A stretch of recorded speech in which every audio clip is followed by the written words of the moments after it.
Alô, amigos! Eita, não demorou para voltar, mas voltamos, estamos aqui. Tudo certinho por aí, canal Tricolaço no ar, depois de um breve período de recesso.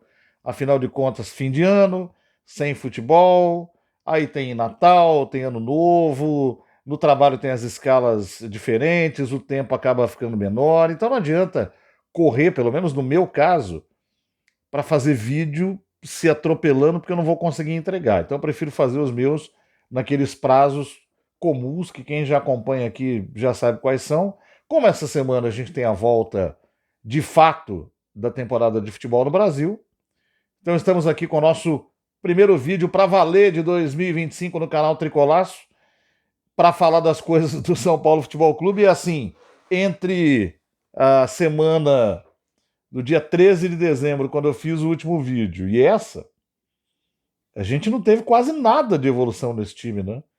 É impressionante. É impressionante como o São Paulo foi incapaz de preparar alguma coisa substanciosa para 2025. Alguém pode virar e falar: não, peraí, trouxe o Oscar. Eu sei. E dá para a gente entender também, evidentemente que não tem só uh, maluco e também ninguém está sem pensar em nada. Está muito desenhado para mim que a ideia do São Paulo é desfaz de uma grande parte de jogadores que acabam custando num time que vai ter que administrar melhor seu dinheiro e investe em menos gente com mais qualidade. De certo modo, é isso que está sendo feito. A questão é, isso está sendo feito direito? Então, vamos lá. Quais são as perspectivas que a gente tem para esse São Paulo para 2025 a partir das informações que a gente tem? Essa é a grande questão. E a fonte do meu desânimo é a dificuldade que o São Paulo tem, por exemplo, para convencer um jogador a vir jogar no São Paulo. Parte da dificuldade que o São Paulo tem em montar um time para esse ano passa pela dificuldade de atrair o jogador para cá. E veja que coisa, o São Paulo está perdendo jogadores ou entregando jogadores que, pelo menos uma parte deles, gostaria até de ficar no clube. É gente dedicada, que se identificou com o clube, que gosta do São Paulo e que está sendo meio enxotada por causa desse saneamento financeiro que o São Paulo precisa fazer. E para absorver aquilo que o São Paulo não conseguiria pagar se tivesse com todo mundo lá pendurado no clube. Só que, por outro lado, o São Paulo não consegue montar um time consistente porque você não consegue atrair outros jogadores para vir atuar no São Paulo. Então, vamos lá. Quadro número 1. O São Paulo dispensou no total 16 jogadores. Algumas dispensas eu acho que são sem discussão. Por exemplo, você dispensa definitivamente o Nicão. Você dispensa definitivamente, devolve o, o Jamal Lewis. Você devolve o Santiago Longo. Tá na conta, porque não houve condição nem de testar esses caras direito. Quando houve a possibilidade de teste, não funcionaram tão bem. Aí o São Paulo perdeu alguns jogadores que eu considero, pelo menos nos últimos anos, importantes para a ideia de time que o São Paulo tinha. Mas aí, desses que todos que saíram, acho que o que deixa a gente um pouco sentido, pelo menos no meu caso, é com a saída do Wellington Rato, especialmente ele, do, do Rodrigo Nestor, do Galopo e do Michel Araújo. São craques? Não. Se não tiverem no time, o São Paulo vai acabar? Não. Mas são jogadores importantes, interessantes para você, pelo menos, compor elenco com elementos que estavam acostumados com o clube.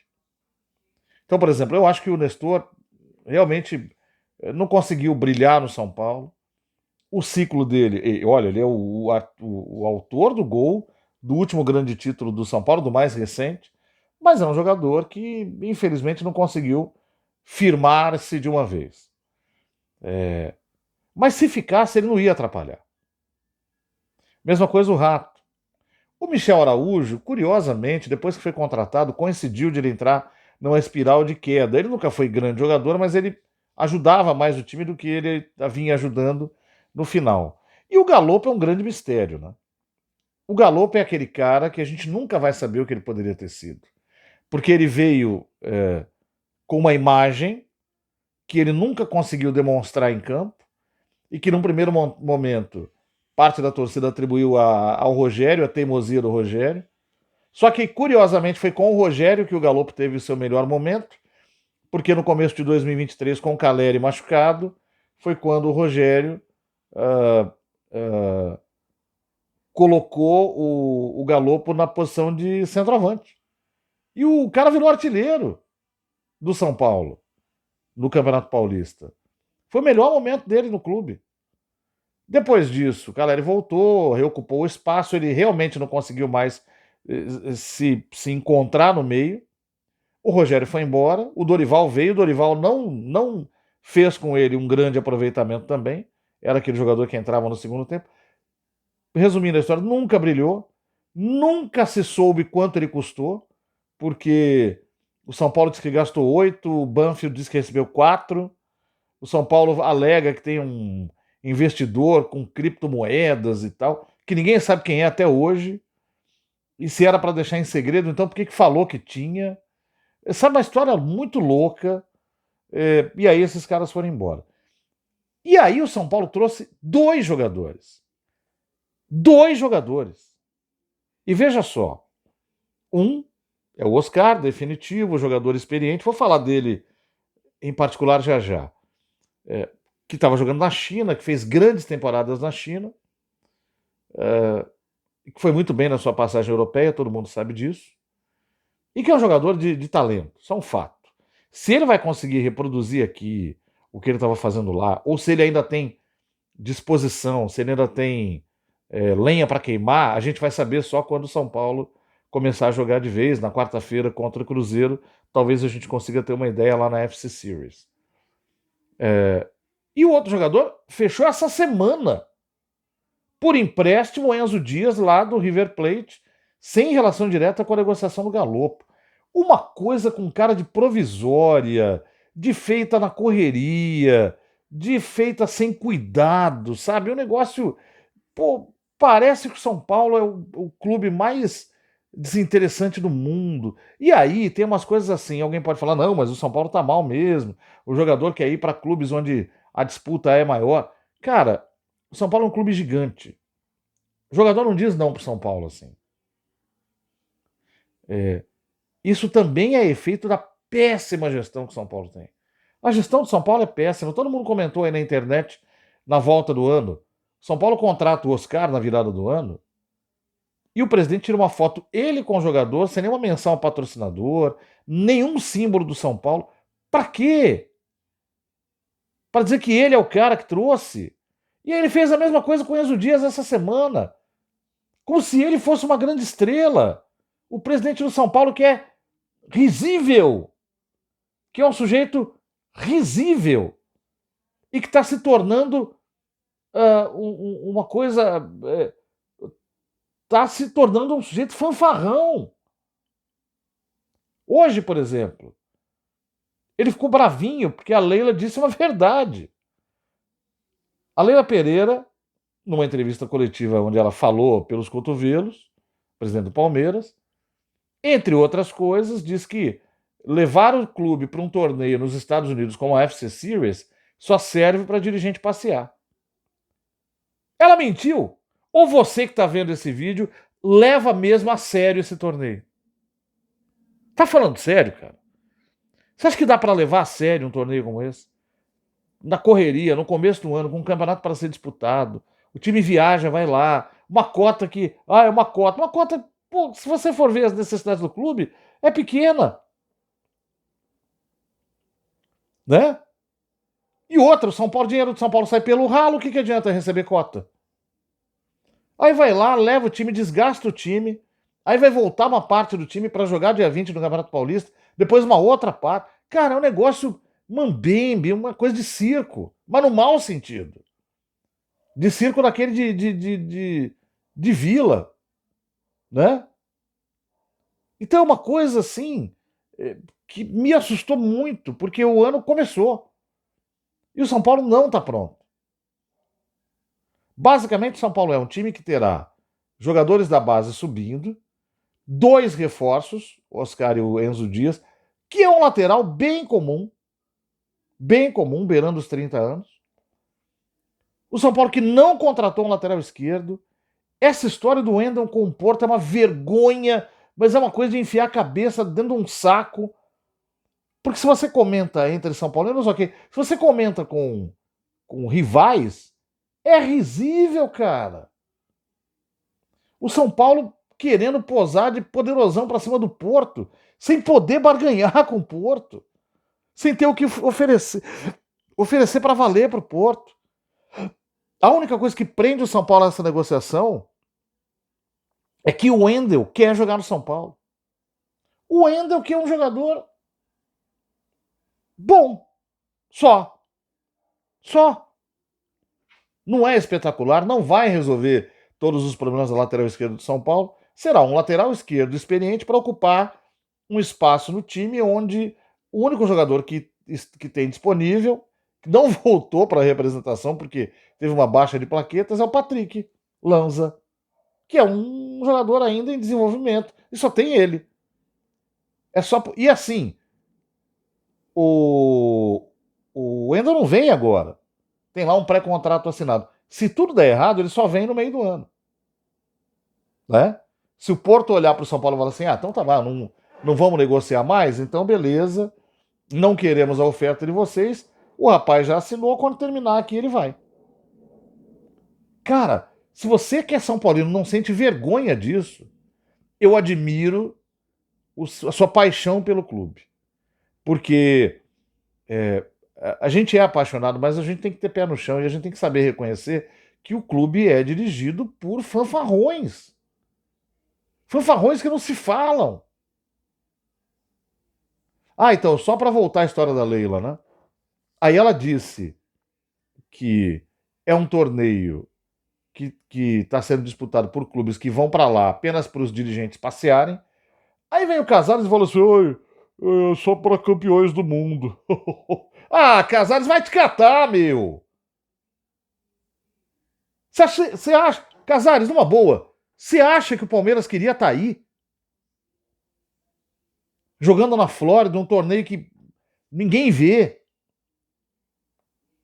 Daqui a pouco vai aparecer Zé Louquinho falou, não, é porque não sei quantas mil pessoas, é transmitido por redes de TV. Vai te catar, cara. Isso não vale nada. Não vale nada. Foi lá passear. Foi lá na quadra do Orlando Magic. Tá lá, bonitão. Porque eu estou nos Estados Unidos da América. Vai te catar, rapaz. Pô, leva a sério esse clube, que é um dos maiores do mundo. Pelo amor de Deus! Sabe o que é isso? Isso aí é um clube do tamanho do Palmeiras, organizadíssimo, sentando na cabeça do São Paulo. Tirando o São Paulo pra merda. E a resposta do presidente é patética. É patética. Eu sou para campeões do mundo. Vai dormir, rapaz.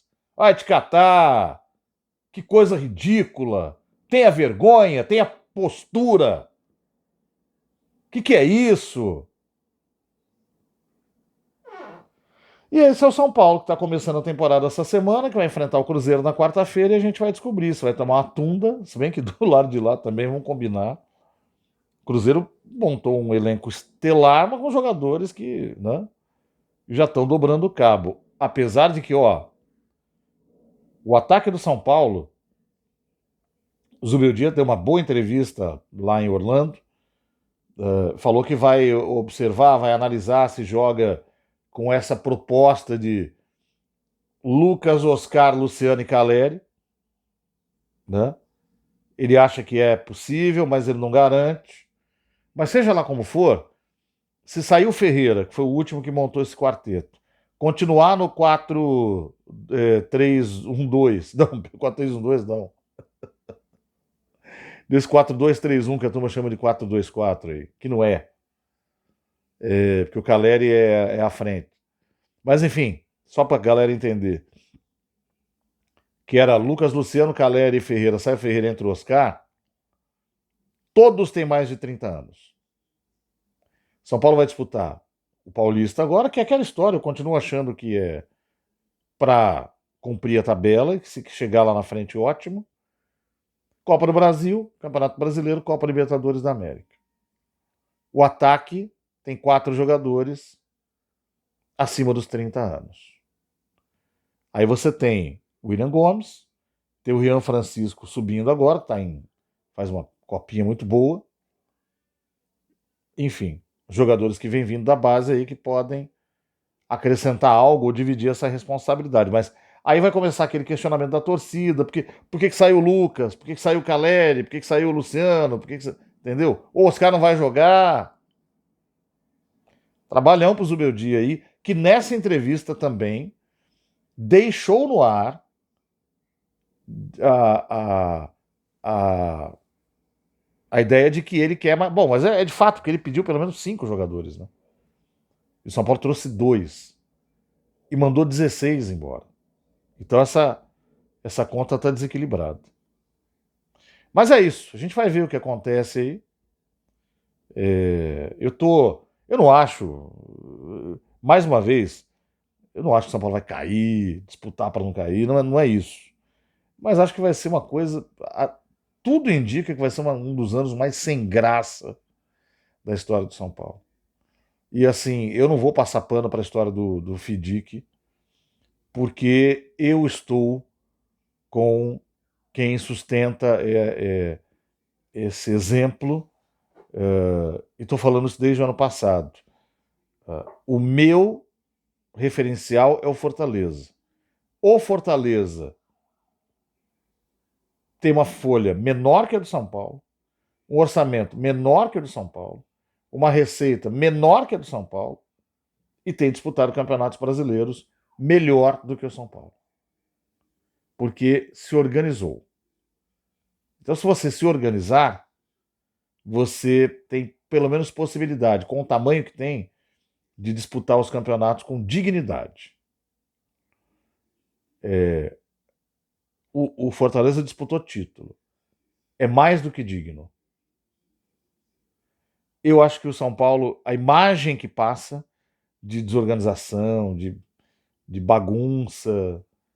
Isso tudo agora, gente. Pode ser que semana que vem venha uma. São Paulo vai ter um ano triste, sem graça. Sem graça. Lamentavelmente. E se por acaso tiver um ano bom, a gente sabe a quem agradecer e não é ao Júlio Casares.